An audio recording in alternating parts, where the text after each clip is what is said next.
welcome in today's session. Today, we have chosen the subject appropriation of metal and mineral resources.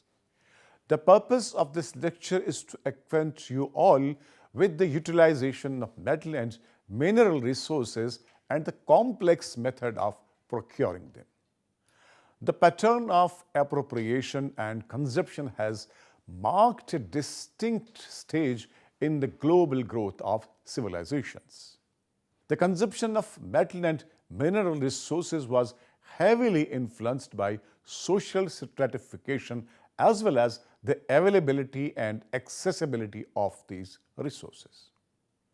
Our focus on the importance of metal and mineral resources to humans, the wide spatial distribution of metal and mineral resources in India, and the historical history of appropriation mechanisms and consumption patterns, particularly in India. Metal is a solid material that is hard, shiny, malleable, fusible, and ductile with good electrical and thermal conductivity. Likewise, mineral is defined as an inorganic substance of natural occurrence that is usually obtained by mining. The term mineral itself is derived from the term mine, that is excavation. Minerals are important inorganic substances needed by the human body for good health. There are very few metals and minerals available independently in the nature. The significance of metals and minerals is that they have a variety of applications for the humans. The social significance since the ancient past has been clearly brought out by Gordon Childe in the book Man Makes Himself.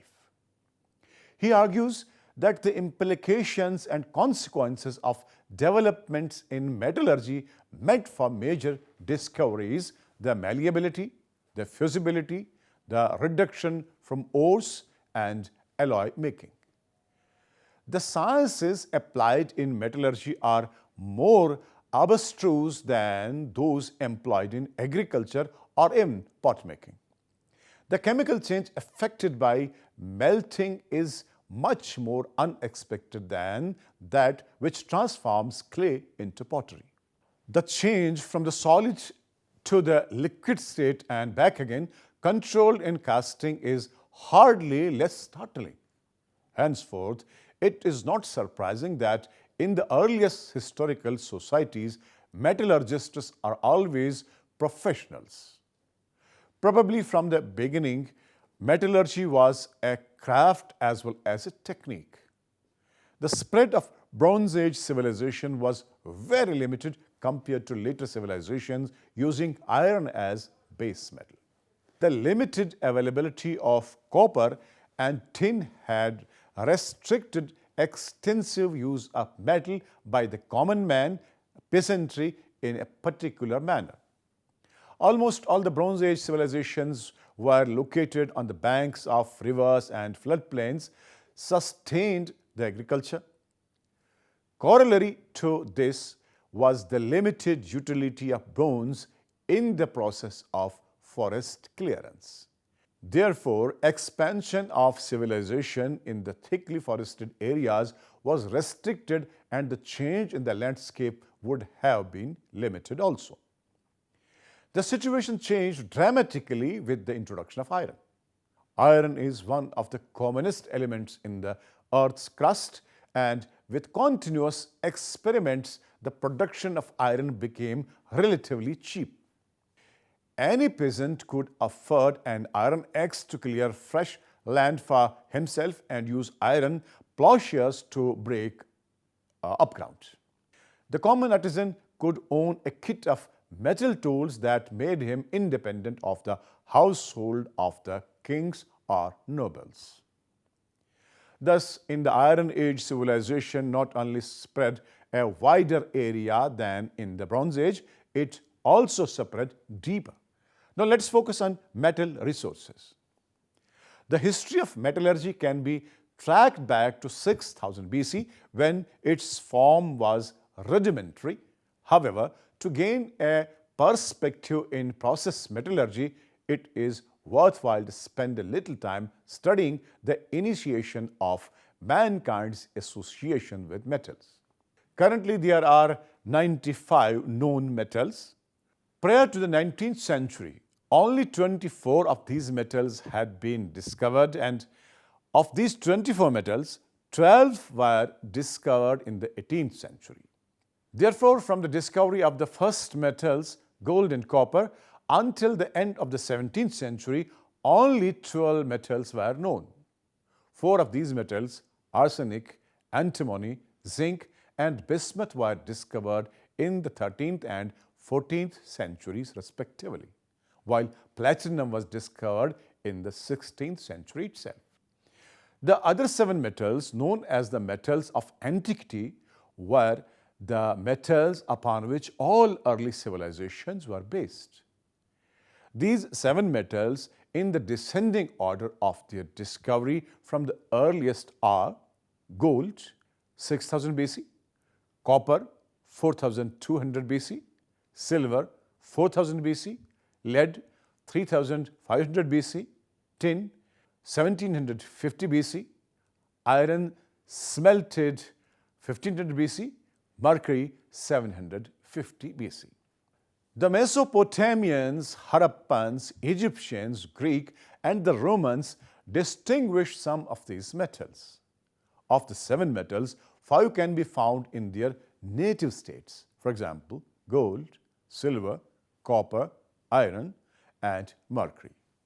However, the occurrence of these metals was not abundant, and the first 2 metals to be used widely were gold and copper. In the early days, all these steps, for example, identification, separation, and concentration, were carried out simultaneously. We will take a brief account of the early metals, their nature, and their availability to understand their significance as resources of value to the man. Firstly, let's talk about gold. Gold is widely dispersed through the earth's crust and is found in 2 types of deposits. Iode deposits, which are found in solid rocks and are mined using conventional mining techniques, and placer deposits, which are gravelly deposits found in stream beds and are the products of eroding iode deposits. Since gold is found uncombined in nature, early goldsmiths were to collect nuggets of gold from stream beds, etc., and then new weld them together by hammering. The scarcity of gold and its value due to mankind's fascination with its color have resulted into gold becoming one of the more important metals of daily life. Gold articles are found extensively in antiquity, mainly as jewelry. And while coming to copper, we found that the use of copper in antiquity is of more significance than gold, as the first tools, implements, and weapons were made from copper during the Chalcolithic period. By 3600 BC, the first copper smelted artifacts such as copper rings, bracelets, chisels were found in the Nile Valley. Malachite, a green friable stone, was the source of copper in the early smelters. If malachite was added to these furnaces, copper nodules would easily be found. Although the first smelted copper was found in the Nile Valley, it is thought that the Gerzenes brought this copper to Egypt, and copper smelting was produced first in Western Asia between 4000 and 4300 BC. Although copper can be found in the nature, the most important sources are the mineral cuprite, malachite, azurite, chalcopyrite, and braunite. Copper is reddish-colored, malleable, ductile, and a good conductor of heat and electricity. Now let us try to study the different characteristics of bronze. Smelted copper was rarely pure. In fact, by 2500 BC, the Sumerians had recognized that if different ores were blended together in the smelting process, a different type of copper could be made which flowed more easily, was stronger after forming, and was easy to cast. An axe head from 2500 BC revealed that it contained 11% tin and 89% copper. This was, of course, the discovery of bronze. Bronze was a much more useful alloy than copper, as farm implements and weapons could be made from it. However, it needed the discovery of tin to become the alloy of choice. Native tin is not found in nature. The first tin artifacts date back to 2000 BC. However, it was not until 1800 BC that tin smelting became common in Western Asia. The Romans referred to both tin and lead as plumbum, while lead was plumbum nigrum and tin was plumbum cadidum. Tin was rarely used on its own and was most commonly alloyed to copper to form bronze. The most common form of tin ore is the oxide cassiterite. By 1400 BC, bronze was the predominant metal alloy. Now let's talk another metal, silver. Although silver was found freely in nature, its occurrence was very rare. Silver is the most chemically active of the noble metals and is harder than gold but softer than copper. It ranks second in ductility and malleability to gold. Due to its softness, pure silver was used for ornaments, jewelry, and as a measure of wealth. In a manner similar to gold, native silver can easily be formed. Galena always contains a small amount of silver, and it was found that if the lead was oxidized into a powdery ash, a droplet of silver was left behind. Another development in this process was the discovery that if bone ash was added to the lead oxide would be absorbed and a large amount of material could be processed. By 2500 BC, the cupellation process was the normal mode of silver manufacture. And now let's talk about a commonly used metal, iron. Iron was available to the ancients in small amounts from meteors. This native iron was easily distinguishable because it contained nickel. There is some indication that man-made iron was available as early as 2500 BC. However, iron making did not become an everyday process until 1200 BC. Hematite, an oxide of iron, was widely used by the ancient for beads. The first smelted copper was found in the Nile Valley. It thought that this copper was brought to Egypt by the Garcians. And copper smelting was produced first in Western Asia between 4000 and 4300 BC. So let us now focus on the historical evolution of metals. India witnessed a long sequence of cultures using both stone and copper tools known as Chalcolithic cultures. The innovations in the Chalcolithic cultures was the use of new technology of smelting and crafting bronze artifacts. The most prominent has been Harappan culture, also termed as Bronze Age culture. The use of metals in the historical sequence in which the people used some of the early metals will be elaborated upon as copper, bronze. The copper workings in India have an antiquity dating back to the 2nd millennium BC from Barudhi in Singhbhum. We also have a smaller finger ring discovered at Babri, Birbhum, West Bengal, which has been formed from the Chalcolithic levels and is datable to about 1000 BC. It seems the copper mines at Chota Nagpur Plateau were in use at that point of time, and tin as an alloy was being used to obtain bronze. In the Harappan culture, copper tools were used to help cut stone tools in a finer manner.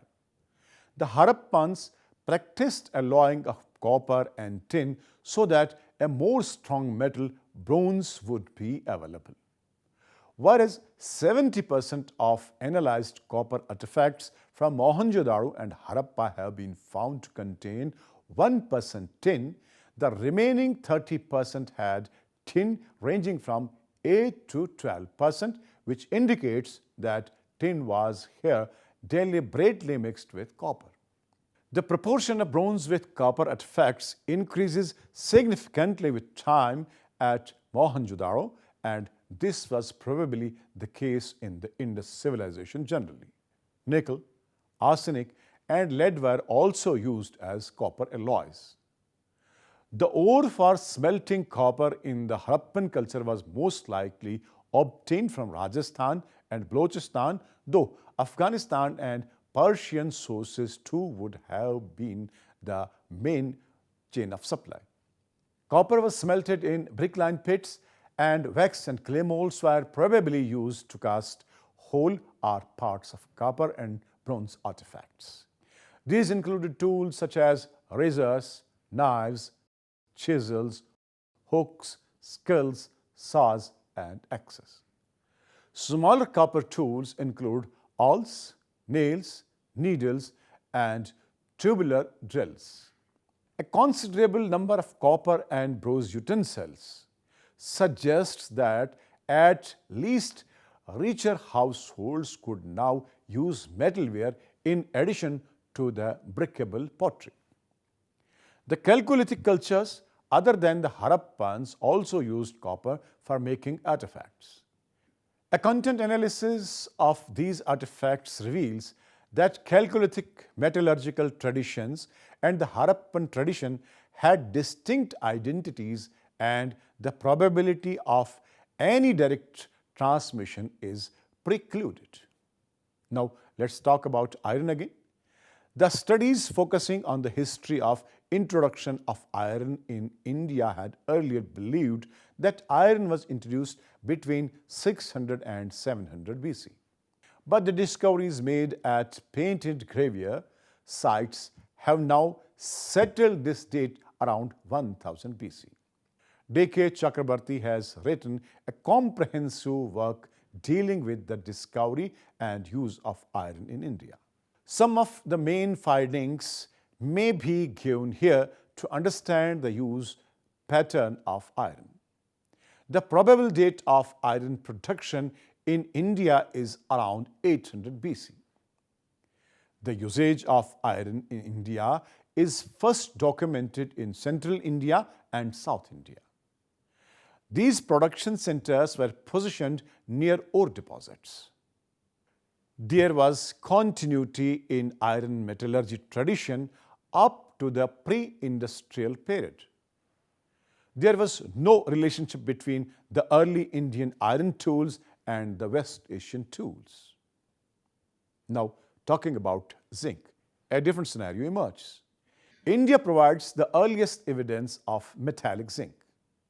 There are references to burning a metal, rasa, to produce an eye salve, which should refer to zinc, placing its use in the last centuries of the first millennium BC.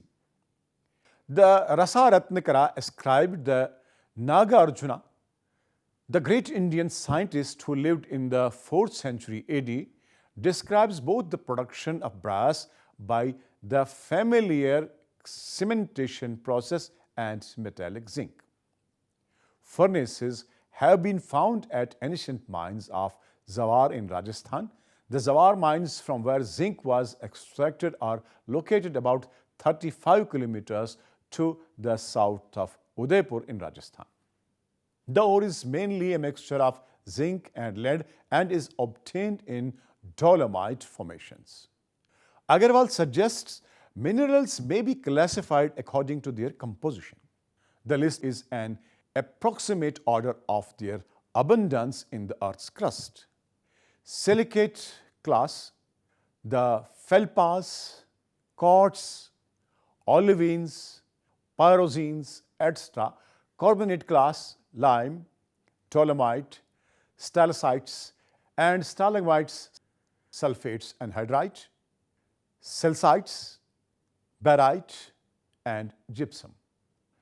Halide class, the fluoride, chloride and iodide minerals. Oxide class, hematite, magnetite and chromite. Sulfide class, selenites, tellurides, arsenites, antimonadies and sulfur salts. Class phosphate, arsenite, vanadite and entomite minerals. One of the common uses of minerals by humans has been in dietary form. They are inorganic compounds necessary for life and good nutrition.